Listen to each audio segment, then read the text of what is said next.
my name is Janine Marie, you're watching Pure Elite TV. We are at Ultraflex Gym in York and we are filming our promo to the world, or the road to the world, keep messing that up, for the Pure Elite World Championships on the 9th of November. And I am here with one of your favourites, you all know this lovely pro athlete, Claire Crowther. Thank you for coming and joining me today, No Claire. problem. How have you been enjoying the filming today?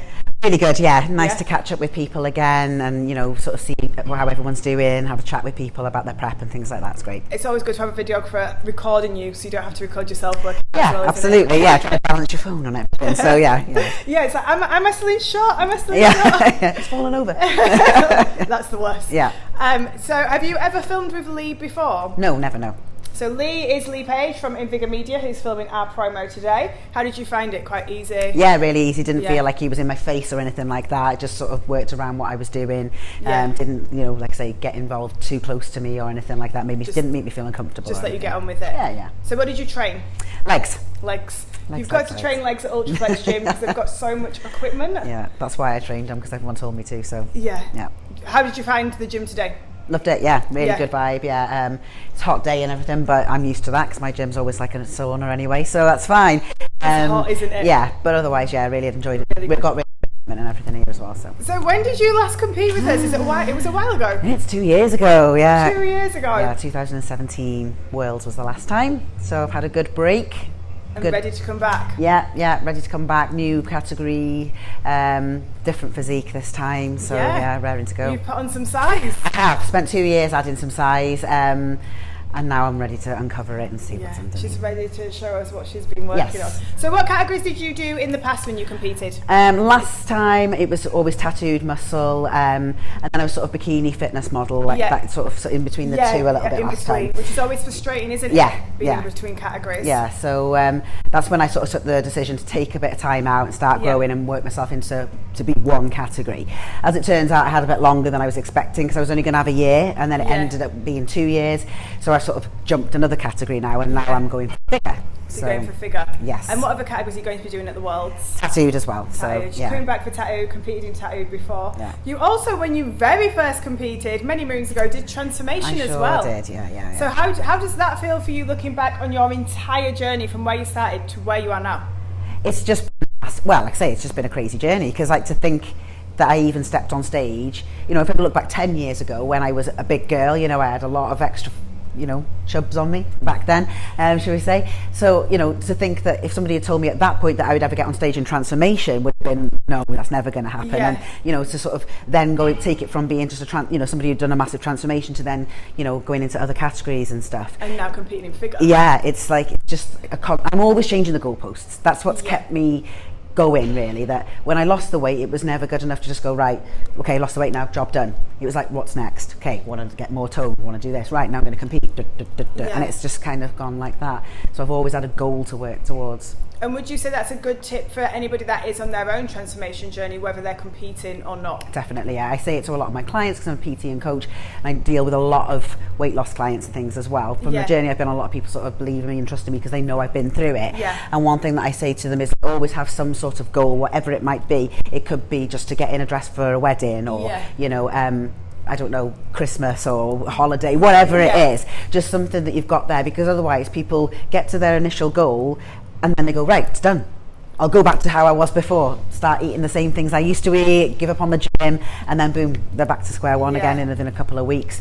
So yeah, just having something there that just keeps you motivated. And again, it doesn't have to be an aesthetic goal. It could be, right, I'm going to go and run however many miles in so many minutes, you know, or do a marathon or an Ironman or something. It could be just fitness related rather than aesthetic, you know. I think that's also something that we need to think about, as though it is great to look aesthetically pleasing. At the end of the day, health is obviously of most paramount importance. So being healthy above anything else is clearly the goal that we all want to be reaching.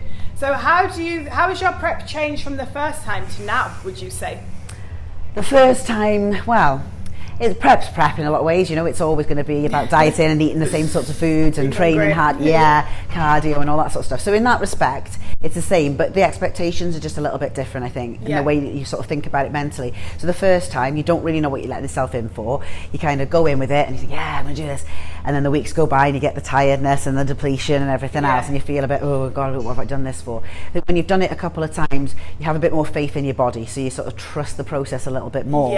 You do have moments when you think, I'm not going to be ready in time, and all that sort of stuff, obviously, because it's, you know, it is an emotional roller coaster. But at the same time, you always have it in the back of your mind that you've done it before. You know, you've taken your body to that point before, so you know that it's possible, and you just have to keep going with it. Really. The only thing that's really changed for me more than anything is like more the off season than the actual prep.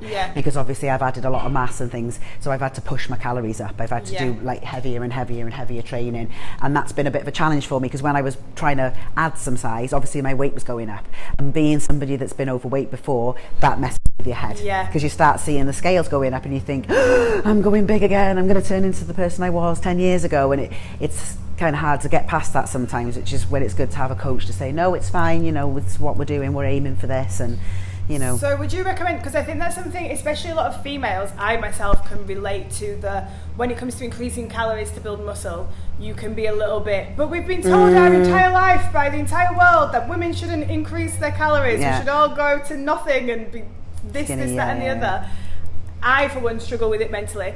What would your tips be for the girls out there who maybe now want to move into fitness or figure, and they've done bikini and they're struggling with that? Do you have any tips on that as a mindset, or what to do? Really and truly, it's like thinking about what you want as end goal. You know, you look at, you know, the people that you aspire to. Everyone has somebody, whether it's somebody really famous that everybody knows, or just somebody that you've seen on Instagram or something. Everyone's got people that they look up to and think, that's like what I want to try and aim for. 1 second. Right. Sorry. We'll just carry on. Sorry about that, guys. So that's what you're aiming for. Yeah. So everyone has something that they think, you know, in their heads that they want to aim for. You've got to think, what's going to get me there? You know, am I going to progress to that if I stay as I am now and carry on doing what I'm doing? If you want to stay exactly the same, then carry on the same. But you can't make something different out of doing the same thing. Nothing changes if nothing changes. Exactly. We all know that old proverb. And that's the thing, is it's about sort of, what do you want more? Do you want to stay mega lean and stay exactly the same now, or do you want to reach that goal in a year's time? You know, and sometimes you do just have to give up that little bit of leanness, you know, to allow yourself to grow, and then, you know that you can get it back exactly. and you'll be closer to your goal. And throw the scales away. Don't weigh yourself as much, because again, increasing more, you can weigh more, but then your body can look completely different as well, which I'm sure a lot of us have seen from people on Instagram who do the comparisons with their weight. I've done it with mine, and like I looked at some photos the other day from when I was 9 weeks out last time to 9 weeks out this time, and body fat wise I'm pretty much the same. My waist looks the same, my shoulders are bigger, my quads are bigger, my butt's bigger, and I'm a stone heavier. That's insane. So, and that's in 2 years. So if I was thinking about scales, following the plan. So if I was thinking about the scales, I'd be thinking, oh my God, I've got an extra stone to lose, but that's not necessarily the case. I like that. I do think the scales can be, you can get very caught up in it, can't you, in like obsessively weighing yourself. It's not necessarily a true, like, especially if you're competing and it is based on aesthetics, no one's necessarily going, how much do you weigh? Exactly. So I do agree with that. Don't focus on that, focus on what's developing. Basically. Checking measurements, looking what's in the mirror, how your clothes fit, all that sort of stuff. You know, the scales are there, it's a tool, but it's only like part of your toolkit. It's not the only thing, you know. You don't use a hammer to screw a screw in. So, you know, it's, you got to think about it like, you know, multidimensionally rather than just one thing. So you've managed to do that with your whole prep and nutrition. You've basically completely changed what you're doing to get a completely different physique. And now you're competing in a new category that you've never done previously. And that requires different style of posing. How are you finding that quite easy? Like, what's the process? Because sometimes people, you know, everyone's got a different process. How are you finding that new challenge? I've worked with a posing coach for it, so that always helps, because obviously, you know, I'm not a posing coach, so I like go to somebody that knows what they're doing and, you know, can tweak little things. So I've used a posing coach to help me with that, to sort of bring that together with it being completely different, something I've not done before. And just keep doing it, just keep practicing it, and just do. That's basically the only thing you can say. You know, if you're going to start practicing 3 days before the show, well, don't expect to be confident with it on the day. So no, you're going to forget. And like, something I always say to people as well is that you're going to be nervous on stage, no matter how many times you do this, whether it's even just excited energy. And when you've got that adrenaline going, it's really easy to kind of forget something unless you very well practice. Exactly, so, as Claire said, you've all listened to her backstage, now listen to her now. Practice your posing. Yeah. So I'm a bit heartbroken. Although I'm excited to see you on stage, she is leaving me. She's been helping me backstage now for 2 years. But I'm super excited just because of your whole journey that you've been on. So it's great to see you back on stage and also in a new category and just showing your complete journey from start to current. Is amazing. Yeah, so enjoy it and looking forward to it, and like I say, enjoying the process as much as I can through the cardio and everything else. I know what's coming, and I know the feeling that you get when you get up there, so that's what I'm just keep thinking about. Isn't it? Yeah, I'm looking forward to getting back in kind of like sparkles and... Oh yeah, that was the first thing I was on. Right, bikini. Ooh, I'm going to get a figure suit too, so I get two. So yeah, 2 outfits. Remember that if you're doing figure, you need a figure suit. Bikinis, 2 pieces, bear that in mind. So yeah, so I get 2 this time. So lots of fun. And the ball. And the ball, Claire, who is ever the first person to get her dress, has not failed us again. In the Pure Elite family group was like, guys, who's coming? What's going on? Claire's like, I've got my dress. I'm like, I'm actually not surprised. I've all sorted, Claire wears the most beautiful gowns as well, so make sure that you do come to the ball just so you can see what creation. The pressure's on now, though. It's like the 3rd year. You never disappoint, so you'll be fine. So yeah, Claire's the go-to girl when it comes to like what to wear for the ball. She always nails it, and it makes everyone else feel a bit like we should have got a bit more dressed up. So you want to come and see Claire compete at the World? Or come and show your support for Claire. She's competing in a brand new category, back on stage for the first time in 2 years. Where can we find you on Instagram? My Instagram is Claire Tattoo Fitness Girl.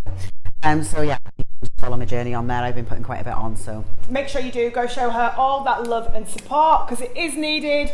We all need that extra little push from people just saying, come on, we can do this. So make sure that you follow Claire. You'll be able to see her promo for the World, keep up to date with her journey and everything else that she is doing. Also, if you have a quick scroll through as well, you'll be able to see Claire's entire journey to date. And it's incredible, so make sure you go and do that. Come and support Claire. You can buy your tickets. There'll be a link in the comment section, so go follow Claire, buy your tickets. Maybe you're someone who's been completely inspired by Claire's entire transformation, then get involved as well. We have the transformation category at all the shows. Hit Claire up. I'm sure she'll be happy to give you some advice on what to do. So check out her Insta. Thank you very much, Claire. No problem at all. And we'll see you on stage soon. Thanks for watching, guys. See you soon. Bye.